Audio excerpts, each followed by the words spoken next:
ओम श्री गणेशाय नमः।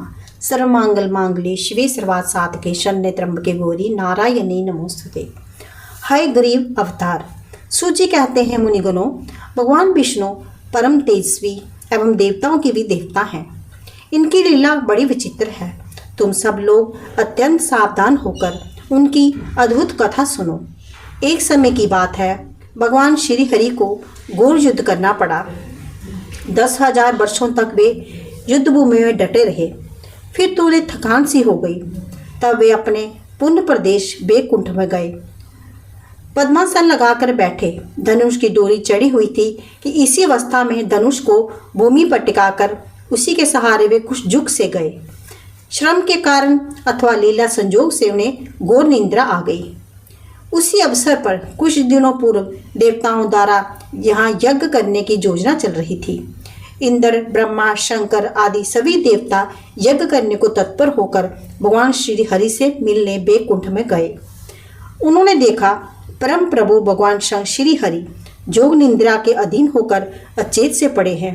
ऐसी स्थिति में इंद्र ने देवताओं को संबोधित करके कहा, अब क्या करना चाहिए? देवताओं, आप स्वयं विचार करें। भगवान विष्णु तो को कैसे जगाया जाए?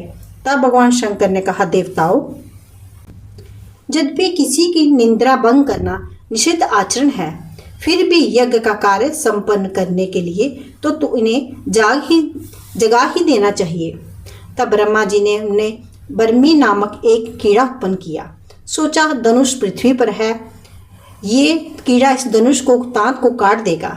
तदंतर आगे की रस्सी को काटते ही झुका हुआ धनुष ऊपर तन उठेगा।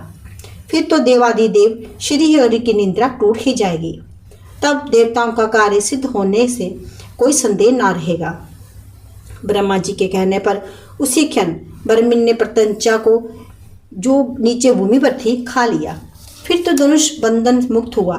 चारों ओर अंधकार छा गया। इतने में पता नहीं भगवान विष्णु का मस्तक, कुंडल और मुकुट सहित कहाँ उड़कर चला गया। कुछ समय के बाद घोर अंधकार शांत हुआ। तब भगवान शंकर और ब्रह्मा जी ने देखा श्री हरि श्री विग्रह बिना मस्तक का पड़ा हुआ है। अत्यंत दुख होकर उन्होंने आंखें जल बरसाने लगी। वे विलाप करने लगे, हे नाथ, कैसी देवी विचित्र घटना घट गई। ब्रह्मा जी ने कहा, आप सभी इन सनातनमयी विद्या स्वरूपणी महामाया का चिंतन करो। वे प्राकृतिमयी भगवती निर्गुण स्वरूपणी एवं सर्वोपरि विराजमान है। अब वे ही हमारा कार्य सिद्ध करेगी।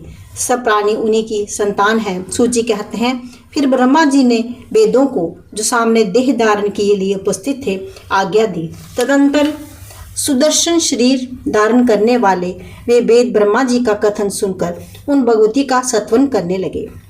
वेद बोले, देवी, आप महामाया है। जगत की सृष्टि करना आपका स्वभाव है। आप कल्याणमयी विग्रह धारण करने वाली एवं प्राकृतिक गुणों से रहित हैं। अखिल जगत आपका शासन मानता है तथा भगवान शंकर के मनोरथ पूर्ण किया करती हैं। हे माता, आपके लिए आपको नमस्कार है। जब सारी श्रुतियाँ आपके गुणों एवं प्रभाव को जानने में असमर्थ रही, तब हम उन्हें कैसे जान सकते हैं? अदित क्या कहें, अपने परम प्रभाव को आप स्वयं भी नहीं जानती। कल्याणमयी जगदम्बिके, भगवान श्री विष्णु का मस्तक दर्द से अलग हो गया है। क्या आप इसे नहीं जानती? आप अखिल लोक नायक भगवान विष्णु को प्राणदान प्रदान करके शोक रूपी समुद्र में डूबे इन देवताओं को उद्धार करने की कृपा कीजिए। हे माता, पहले तो हम यही नहीं जानते कि श्री हरि का मस्तक चला कहाँ गया। हे देवी, आप जैसे अमृत पिलाकर देवताओं को जीवित करने का निपुण है, वैसे ही अब सब जगत को भी जीवित करना रखना आपका कर्तव्य है। सूजी कहते हैं, इस प्रकार जब वेदों ने भगवती जगदम्बिका का सत्वन किया, तब वे गुणातीत मायामयी देवी अत्यंत प्रसन्न हो गई। फिर देवताओं का लक्ष्य करके आकाशवाणी होने लगी, देवताओं, तुम्हें चिंता करने की आवश्यकता नहीं है। तुम लोग श्री हरि के चिन्ह मस्तक को होने का कारण सुनो। एक समय की बात है, भगवान श्री हरि विष्णु लक्ष्मी के साथ एकांत में विराजमान थे। लक्ष्मी के मनोहर मुख को देखकर उन्हें हंसी आ गई। लक्ष्मी ने समझा, हो ना हो भगवान विष्णु की दृष्टि में मेरा मुख कुरूप सिद्ध हो चुका है, अतः मुझे देखकर इन्हें हंसी आ गई।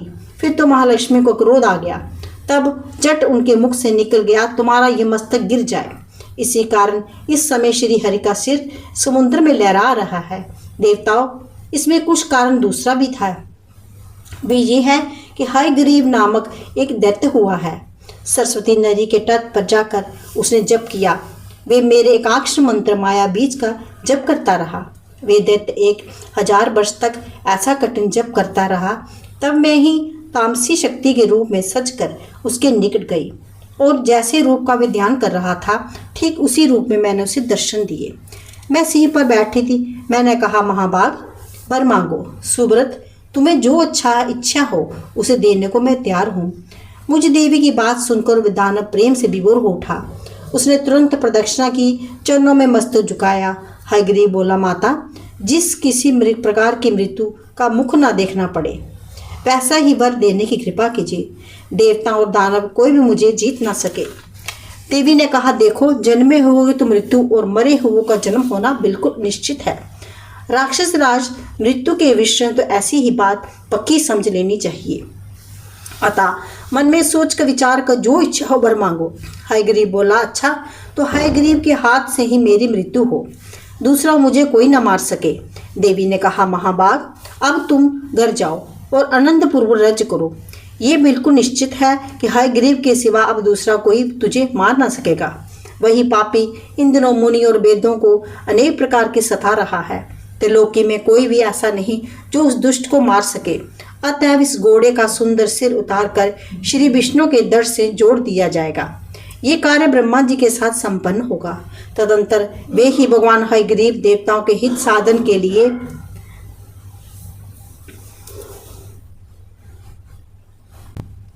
उस दुष्ट निर्दयी दानव के प्राण हरेंगे।